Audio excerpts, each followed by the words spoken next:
Uh, so I think that data can actually make us more human.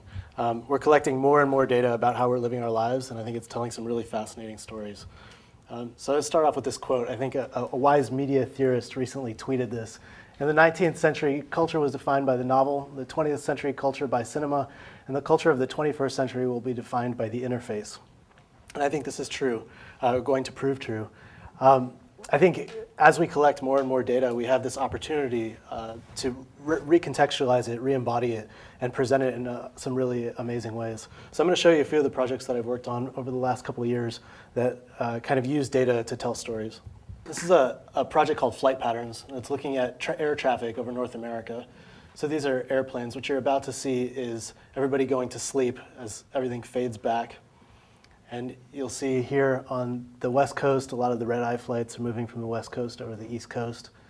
Everybody wakes up in the morning. You see a bloom here on the East Coast. The European flights are coming in the upper right-hand corner, and everybody's moving across the country to the West Coast. And eventually you see San Francisco and Los Angeles start to have flights that are coming down to Hawaii in the lower left-hand corner.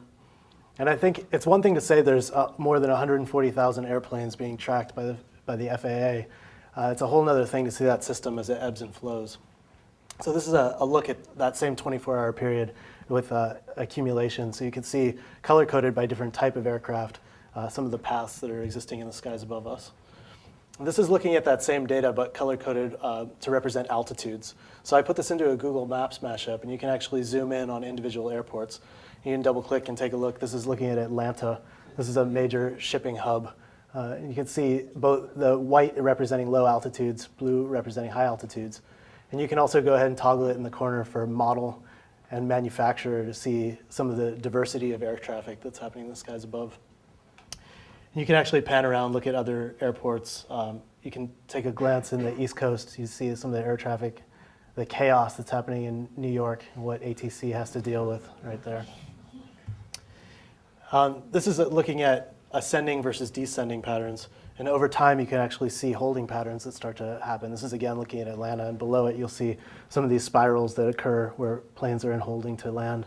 And eventually, actually, the airport switches, and the landing and takeoffs are on the opposite sides. This is a project I worked on with the Sensible Cities Lab at MIT, looking at long-distance phone call and also IP flow traffic. And this is looking at AT&T data. We set this up as a real-time globe in the Museum of Modern Art, so that it was with a 24-hour offset. You could see New York's relationship with other international cities. You can see the activity as that happens. Another project I worked on with Sensible Cities is looking at SMS messages being sent in the city of Amsterdam. So what you're seeing here is the daily ebb and flow of people sending text messages from around the city. And what you're going to see is New Year's Eve, where everybody says, Happy New Year, right there. And this is another event. We're looking again at the daily ebb and flow of people sending text messages in Amsterdam. And this next one is going to be an event called Queen's Day, where everybody gathers in the center of the city. And so this is an interactive tool. You can move around and watch it play through time. And what you'll see here is people setting up in the center of the city. That's the night before. And there's the event in the middle of the day. And you can pause it and step back and forth and see where people are located. Now on to something completely different. Some of you may be familiar with this. This is Baron Wolfgang von Kempelen's mechanical chess playing machine. So this is basically a robotic chess player that happens to be extremely good, except for the fact that it's not a robot at all. It's actually a legless man that sits in the bottom of this container. And he controls this thing pretending to be a robot. And this was the basis for a web service by Amazon called the Mechanical Turk. And they call it artificial intelligence. And it's based off the simple premise that there's some things that are really easy for people to do and really difficult for computers to do.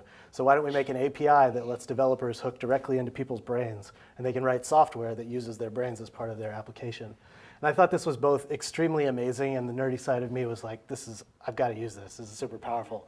But then there was this kind of dystopic art student side of me that was like, what does this mean for the future of humanity when nobody has any idea what it is they're doing, and they're just collecting payments for being hooked into the Borg? So I created a task to visualize the system, and I said, draw a sheep facing to the left, and I'll pay you 2 cents.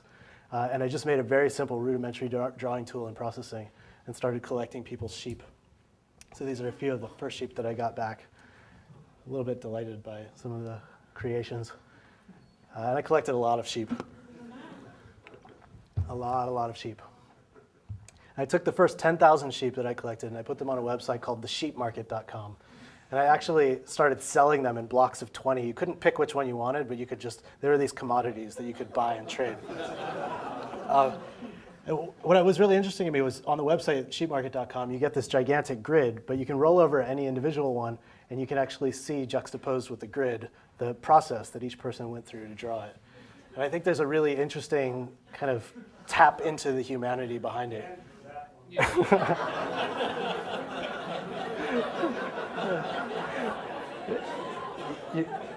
It's kind of an amazing thing to watch this person toil with this task, and it's something we can all relate to. Like, how do I go about creating something from nothing? And the process is really humanizing.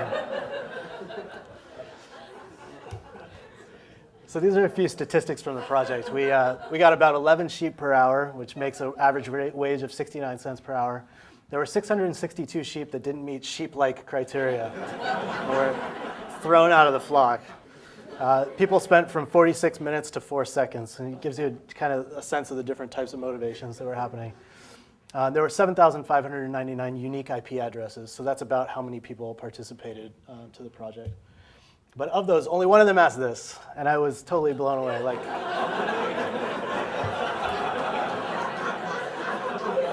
I expected people to be like, why are you asking me to draw a sheep? What is this about? But only one of them, and I think it's a pretty valid question.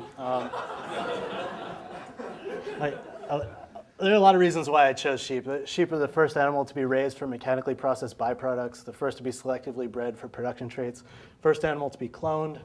They're obviously known as being a follower if you draw a sheep. Anyway, there's also this reference to Le Petit Prince where he says, if you please draw me a sheep. And the narrator is asked to draw a sheep, and he draws sheep after sheep. And the prince is only finally appeased when he draws a box, and he says, imagine the sheep for yourself. It's not about scientific representation. It's about your own kind of interpretation. And then he finally accepts it. I like that story. So this is a clip from Charlie Chaplin's Modern Times. And it's showing kind of Charlie Chaplin dealing with some of the major shifts during the Industrial Revolution. It's like all of a sudden there weren't shoemakers, there were people slapping soles on the bottom of shoes, and he's physically being pushed through these gears.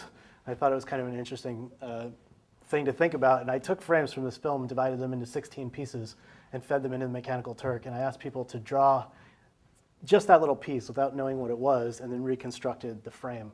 And I was kind of amazed at how well it worked out. So I teamed up with my friend Takashi Kawashima, and we basically used the Mechanical Turk for exactly what it was meant for, which is making money. And we took it extremely literally.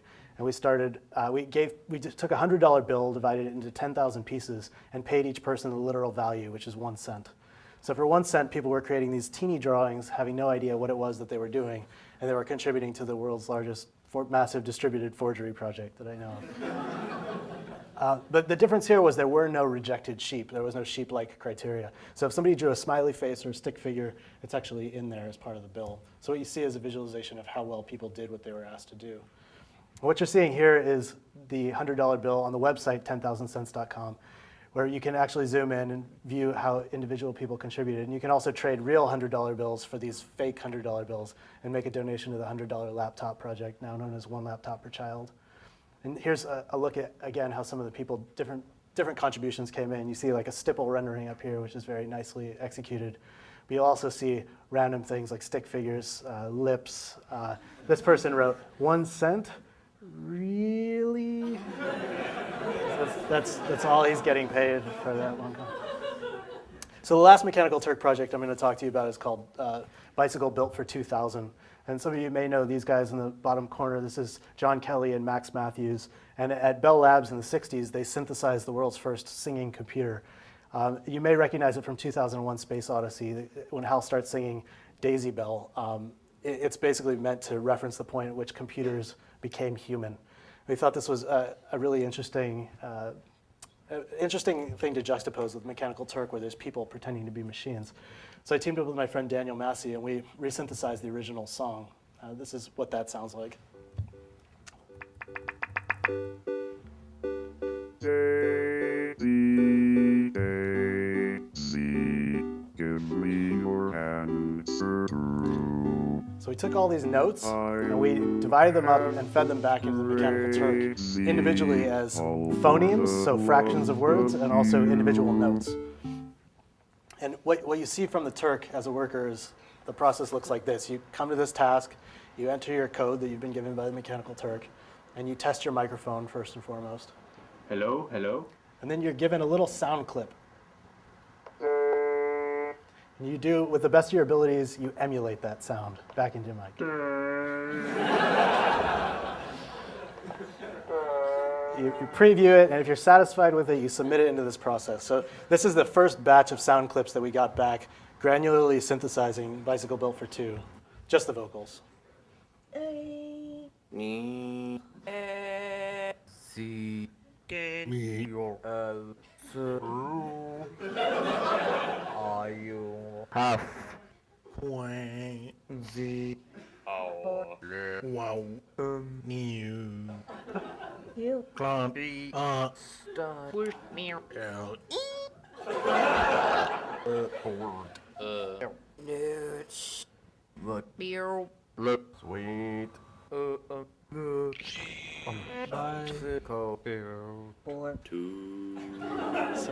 So James Surowiecki has this idea of wisdom of crowds, which is a lot of people are smarter than any individual person. We were really interested to see if this actually applied to music as well. So he took many different versions of each individual note and sandwiched them all together to create a website called bicyclebuiltfor2000.com, where you can hear more than 2,000 people singing together with no idea what it is they're creating.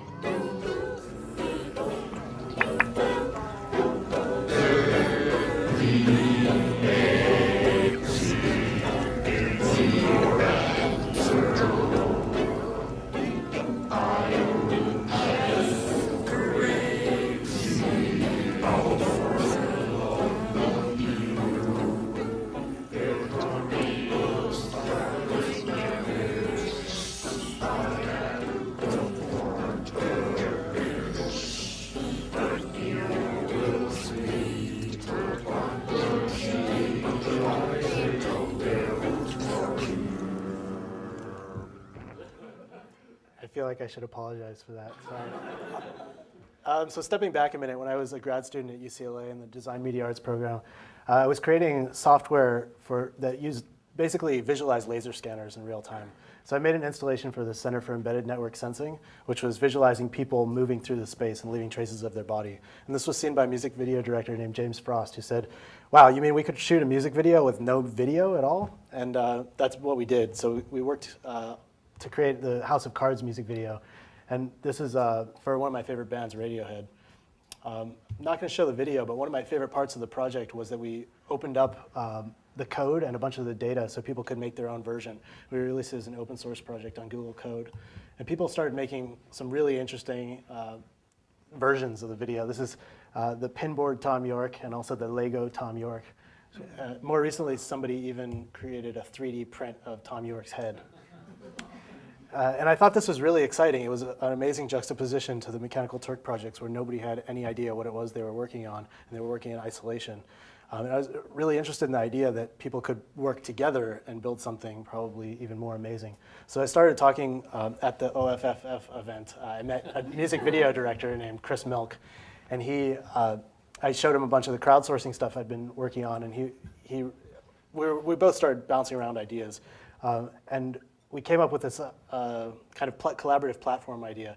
And he happened to be in conversation with Rick Rubin, who is finalizing Johnny Cash's last album, which is called Ain't No Grave. And the single off the album, the lyrics to the song Ain't No Grave are, ain't no grave can hold my body down. And we thought this was kind of an amazing project to build a community involvement around, especially the lyrics being so much about kind of Johnny Cash's resurrection and living on through people's memories. So Chris cut together a bunch of archival music footage, and I worked with my friend Ricardo Cabello, also known as Mr. Doob, an amazing Flash programmer, who made a much better drawing tool than I could have ever made. And we took a bunch of source footage and asked people to draw individual frames from that. And we started collecting really amazing frames, and you could actually see this video develop. So from nothingness, all of a sudden the video came to be with each person drawing a separate frame. So I don't have time to show the whole video, but I'm going to show a really short documentary that has some interviews with some of the people that contributed to the project. What better way to pay tribute to the man than to make something for one of his songs? I felt really sad when he died, and I just thought it would be wonderful. It would be really nice to contribute something to his memory. It really allows this last recording of his to be a living, breathing memorial. For all of the frames to be drawn by fans, each individual frame, it's got a very powerful feeling to it. I've seen everybody from Japan, Venezuela to the States, to Knoxville, Tennessee. As much as it's different from frame to frame, it really is personal. Watching back the video of my frame, I could see me not understanding at the beginning of it, and I just worked through problems until my little wee battles that I was fighting within the picture all began to resolve themselves. You can actually see the point where I know what I'm doing when a light and a dark comes into it. And in a weird way, that's what I actually like about Johnny Cash's music as well. It's the sum total of his life, all the things that have happened, the bad things, the good things, you're hearing a person's life. So if you go to the Johnny Cash Project website, you're able to view the video. And when you view the video, what you see are these stalactites that are kind of growing below, at the bottom of the video. And those are all the individual frames that you're seeing pass by. And you can roll over any one of those individual frames and see the person who drew it and where they were located. And if you're interested in a particular frame, you can click on it and call up more information about it. When you click on it, you get this panel. It shows you, first you have the ability to rate the frame, which helps its ranking in the project. And then you can also play back how it was created. And the panel also tells you, again, the artist's name, where he's at, the style that he chose to tag it, how much time he spent drawing it, the number of strokes that were in it. And that style rating actually goes back. So if you go back to the website, you can see the pointillist version, the realistic version, the sketchy version, or the abstract version as tagged by the different people. So the whole project is not a single video, but it's constantly rebuilding itself, and you can see it change and evolve over time. This is taking a look at the abstract version, which can get pretty crazy, but really interesting. The last project I'm going to talk to you about is also a collaboration with Chris Milk. And it's kind of, with the Johnny Cash project, there were a small group of individuals, and it's continuing. There's a small group of individuals that are contributing a big investment. They're making a drawing and taking their time. And it ends up then going out to the world.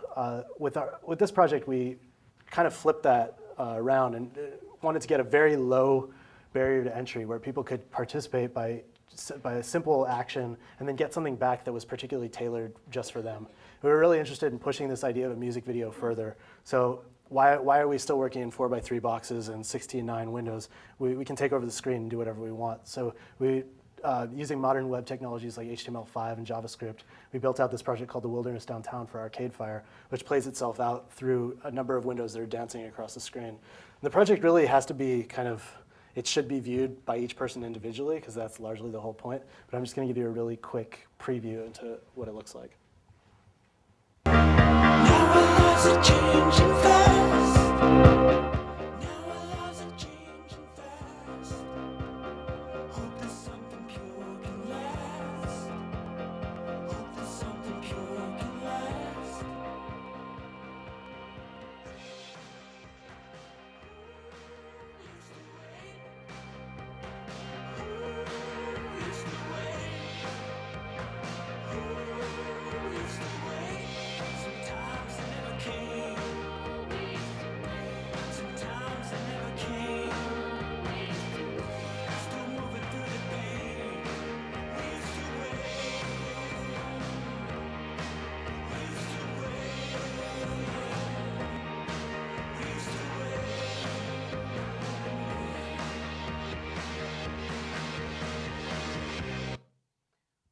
What you saw there was it's actually pulling from Google Maps and Street View and using the address that you grew up in to create an experience that's pulling imagery directly from your life into the storyline. Yeah, I think if there's one thing to take away from me here today, it's that the idea that an interface can actually be a narrative mechanism in itself, and that, it can be a really strong storytelling device. So thank you very much.